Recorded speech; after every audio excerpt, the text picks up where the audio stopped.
Hello and welcome to our Screencast-O-Matic PD. I would like for you to first take a look at this first slide and jot down your initial thoughts when you're looking at this picture. So whatever jumps into your mind as you're looking, just kind of jot that down and we will talk about it in just a second.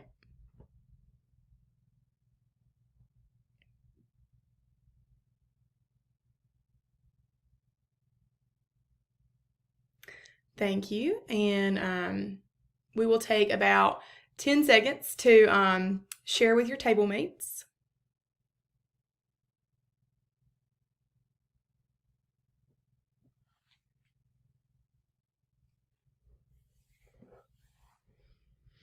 And anyone that would like to share out with whole group, you certainly can at this time.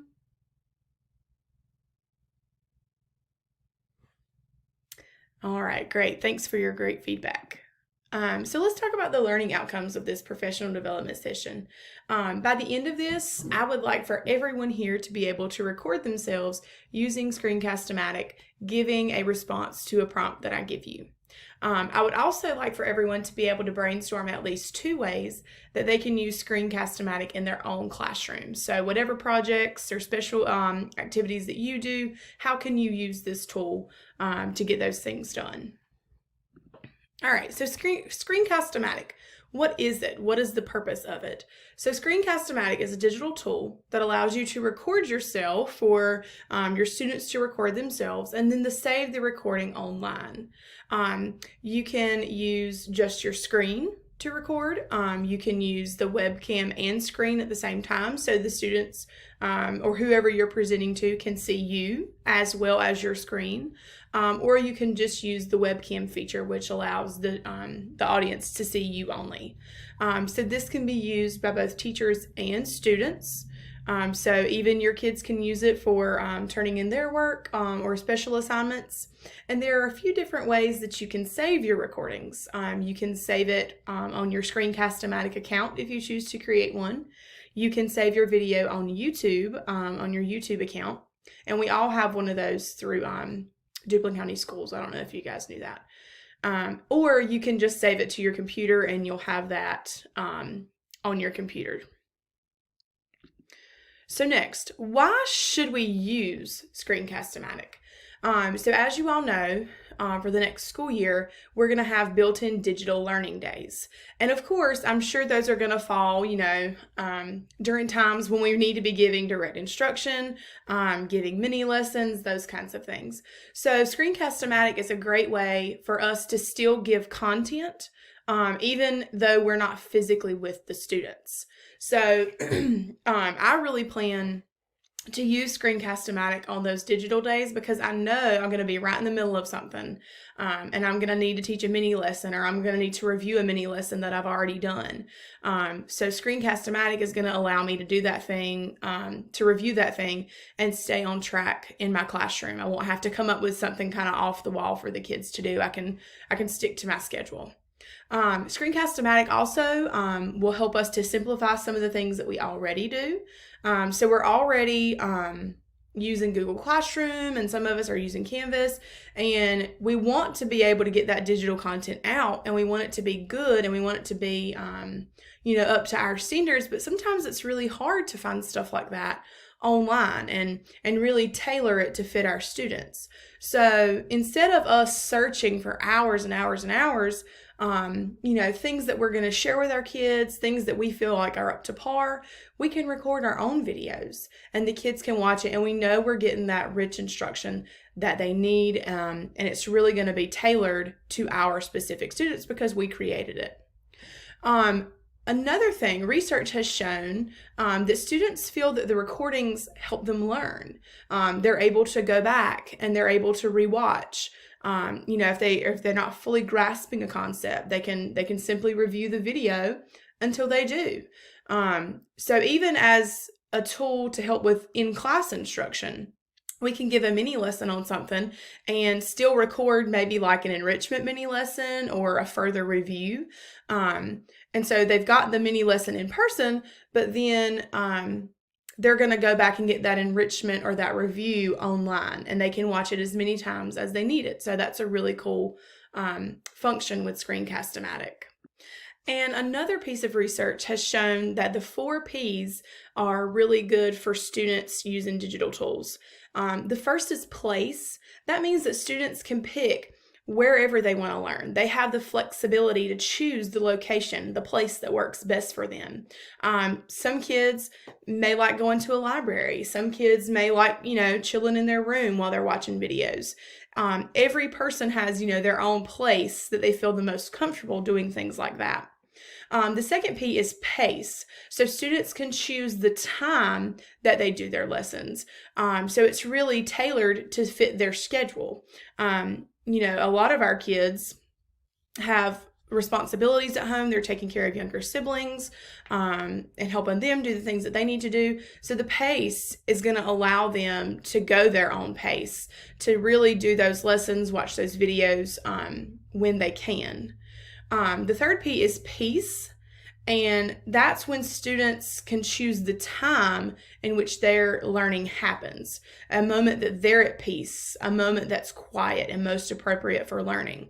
So again, some of those kids that have responsibilities at home, maybe younger brother, younger sister has gone to bed, and they have that moment of peace, and they say, okay, now I can focus on this. So that peace is important. And the last P is process. So students can choose how they go about selecting their learning process and what's most suitable for them. So if they know that these videos are going to help them and they really need to watch each video 3 times before they really get it, they have the freedom to do that. That's their process. Whereas other kids, they may grasp it after the first video and they've got it down pat. So that's the process. It's really tailored to the students. They can watch the videos however many times they need to, whatever they need to do to make sure that they're fully understanding the concepts that we're teaching or reviewing. So I'm sure you're asking yourself, okay, well, this is all, fine and great, but how am I going to use this in my grade? So I've gotten some curricular examples, and it's just from grade spans. But there are definitely things that each and every grade and subject can use this for. So first, we're going to talk about K2. K2 has a big focus on fluency and reading aloud and children being able to read on those, alphabetical levels by the time they leave kindergarten, leave first grade, leave second grade. So Screencast-O-Matic in the hands of your students can really help you with those read alouds. They can partner up. So if you need them to do a fluency assessment, they can partner up. They can help each other with the technical things. So one child can start the recording, the other child can start reading. Their partner stops the recording when they stop reading, and then they switch. So this is really going to help the teacher to really have more time in the day. The teacher isn't necessarily going to be tethered to listening to every child read live. The child can read, and then the teacher can watch it during planning, in a spare moment, at home, wherever. So they're still having that assessment, but it's not necessarily that they're sitting down with the teacher and reading out loud to the teacher. Another thing this would be really cool for, I think, is when you have your parent conferences, you have the recording of their child reading. So you can have a recording from the beginning of the year, a recording from the middle of the year, and a recording from the end of the year. And you can show that parent how that child has progressed. And that's really going to help to build the confidence in the student as well, because they're going to see how they've progressed as well. So another thing this would help with too is with our small group instruction. Every grade span does small group instruction. But if you have that recording of that child reading, then you can really compare them to the other children and say, okay, well, I see these strengths in these group of children, and I see these weaknesses. So these would really benefit from this kind of small group instruction. So you're really taking more time to analyze that read aloud and to figure out, okay, what really are the strengths and weaknesses of each and every child. And you're kind of using that to shape and mold your small group instruction. Alrighty. Next we have 3-5. Starting in grade 3 and moving on up, Students are expected to be able to summarize and recount stories that they've read or have been read to them. And this is a big standard. I teach 7th grade, and children have to be able to summarize even in 7th grade. So even in 7th grade, they're still working on it. So Screencast-O-Matic, again, in the hands of your students, is going to help you to really assess those skills. So you can have a read aloud that you do with your class. Then you can have students in groups of 2 or 3 get together. They can record each other summarizing, recounting the story, and it could even really be a group project. You can put 2 or 3 students together. They can work on what they're going to say and then record themselves, and then you've got a recording that you can watch in your planning, that you can watch after school, whenever you need to, whenever fits best.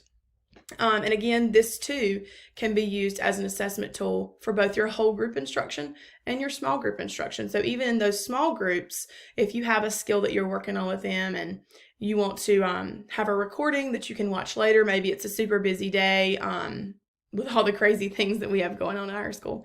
But you can have them record themselves, and then you can watch it later and really focus your mind on that and just that.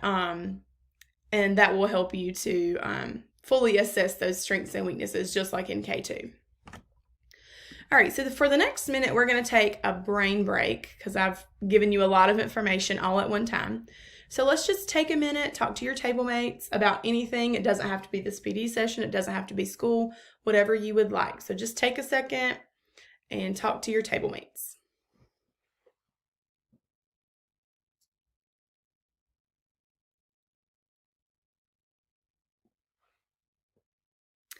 All right, so moving on.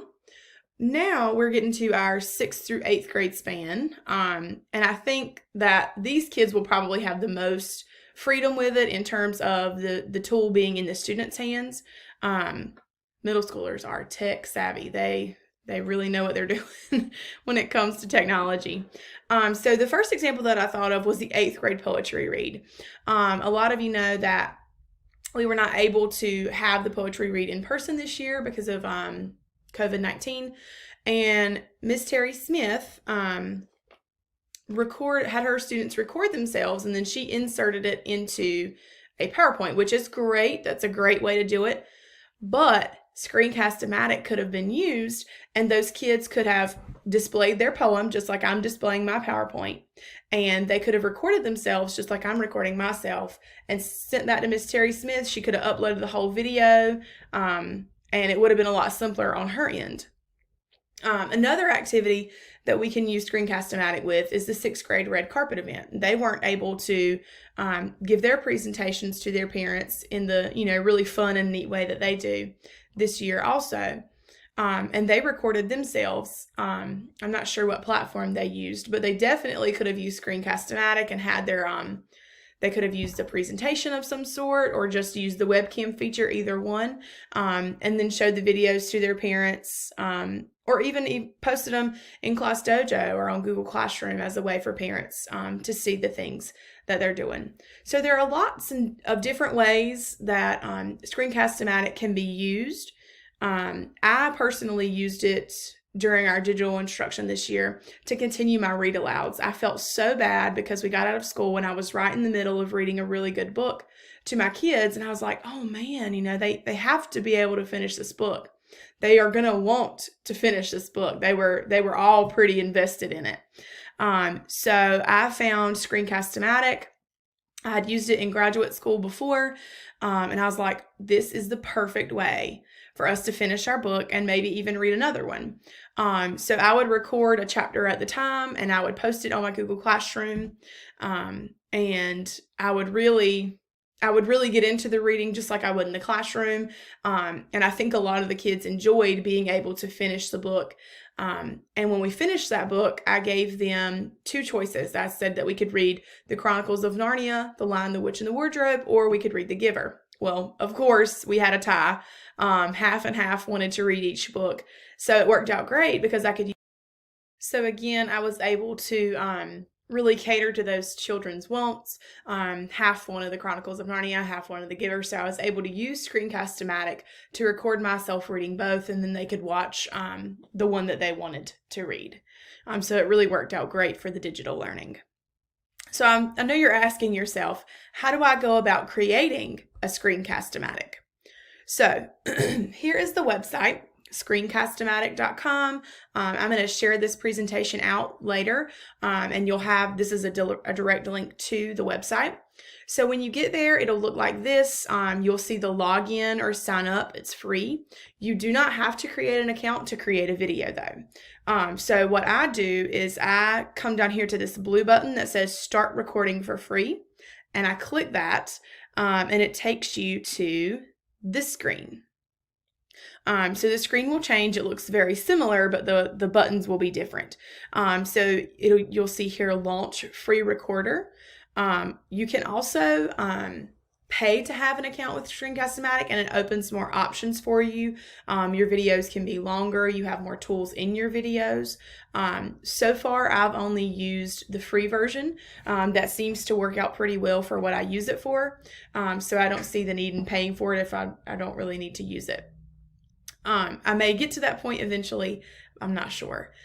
So you're going to click on Launch Free Recorder, and it may ask you up here at the top of your page if you want to really open or launch the free recorder, and you'll just click Allow or Open or Launch, whatever your computer says. And then when it opens, it will look like this. So it's going to have this black and white dashed line box around it. You'll see your options at the top. You'll have record, settings, and cancel. Under record, you'll have your different areas where you can choose just your screen, just your webcam, or both, like I'm using. You can also change how much time you want to record. You can change the size of your video. You can change your audio input.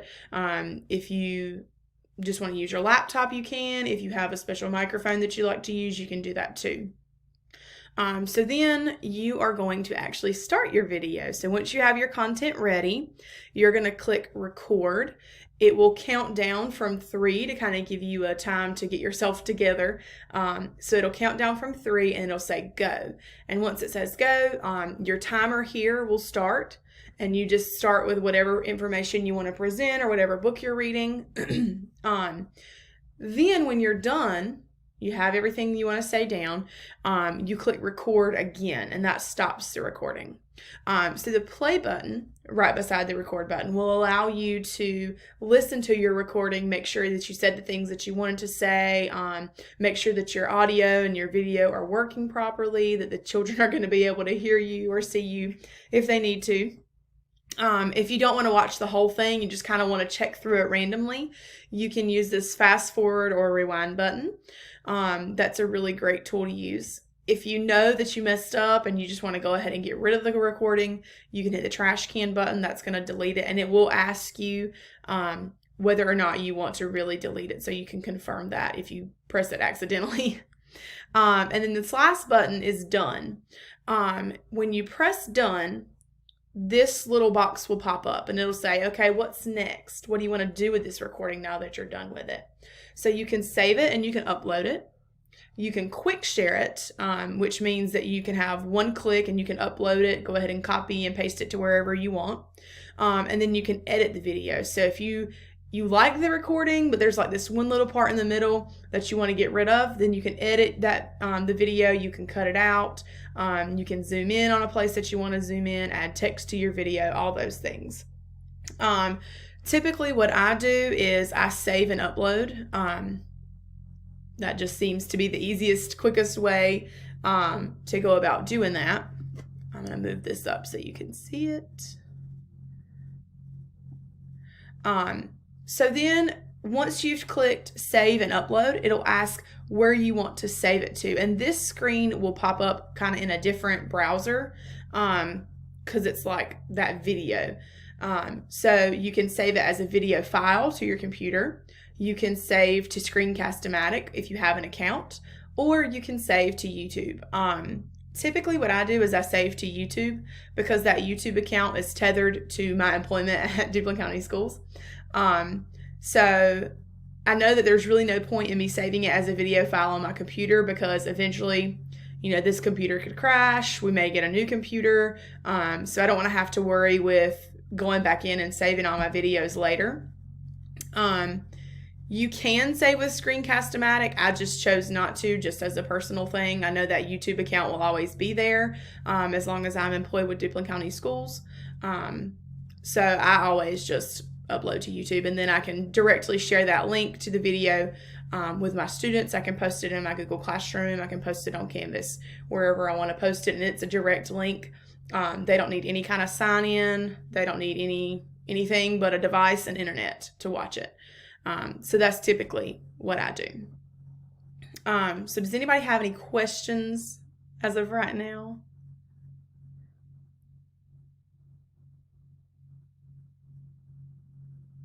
Okay, great. So for the next thing I want you to do, we're actually going to do a hands-on activity. We're going to get to the nitty-gritty of it. So with your table mates, I want you to work together to create a recording using Screencast-O-Matic, and I want you to respond to this prompt. I want you to describe an activity that you remember from when you were in the grade that you currently teach. So if you teach 8th grade, think about an activity that you did in 8th grade. If you teach 2nd grade, think about something that you did in 2nd grade. So what grade were you in? Who was your teacher? And why does this activity stand out in your mind? So take a few minutes. You may want to brainstorm it a little bit, talk with your table mates about how you want to go about making your video, and then using your laptops, you can go ahead and record for free.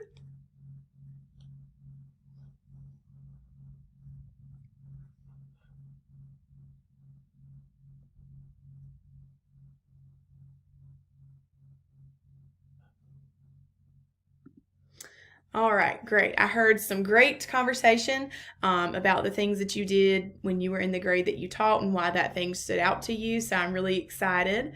If you all will email me those videos that you saved, and I'm going to give you my email in just a second. So email me that one too. So again, the learning outcomes, I want you to be able to record yourself using Screencast-O-Matic giving a response to a prompt, which you just did with your table mates. And I want you to brainstorm at least 2 ways that Screencast-O-Matic can be used in your own classroom. So we're going to have an activity in just a second where you do that. But first, I want to talk about how I'm going to support you. So I use this a lot in my classroom. I'm a huge proponent for things like this. It takes a lot of work off of my plate. Instead of presenting something 4 times in every single class, I can present it 1 time, record that presentation, and then my kids can watch it, and they can watch it as many times as they need to. If they're still not understanding it, they can come to me for clarity. But it's a great way for me to say things 1 time and not have to present 4 different times a day. And plus, during that time when kids are watching the video, I can be doing other things. Like I can be calling kids back to my desk. I can be working with small groups. So it really fits into my classroom and the things that I'm trying to do and the changes that I'm trying to make, I guess I could say. So as a way to support you in this, you are free to email me, contact me anytime about Screencast-O-Matic. If you want to bounce around ideas, if you're having trouble, let me know. I'm also going to be doing bi-weekly check-ins. So I want to know how you're using Screencast-O-Matic in your classroom.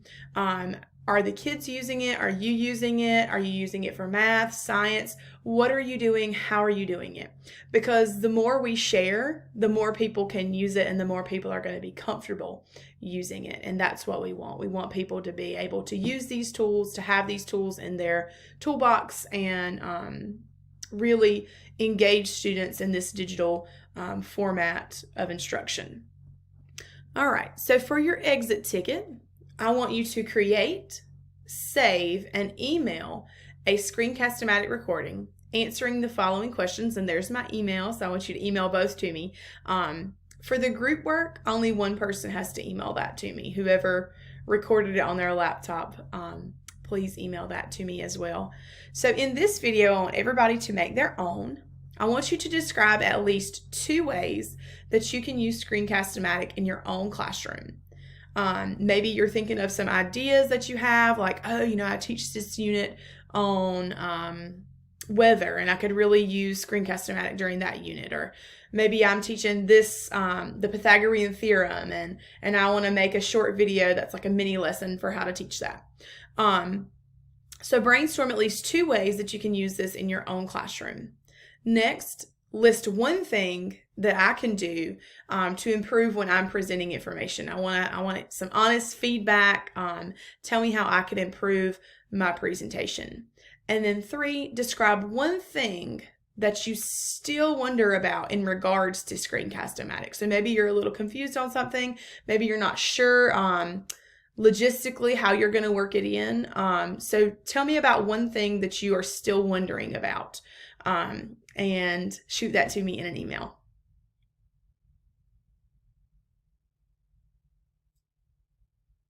All right, once you have your video emailed to me, you can go ahead and go. Thank you guys. This PD session has been great. If you need any help, if you have any issues, please let me know. I'll be checking in with you briefly in just a couple of weeks. So have a great afternoon.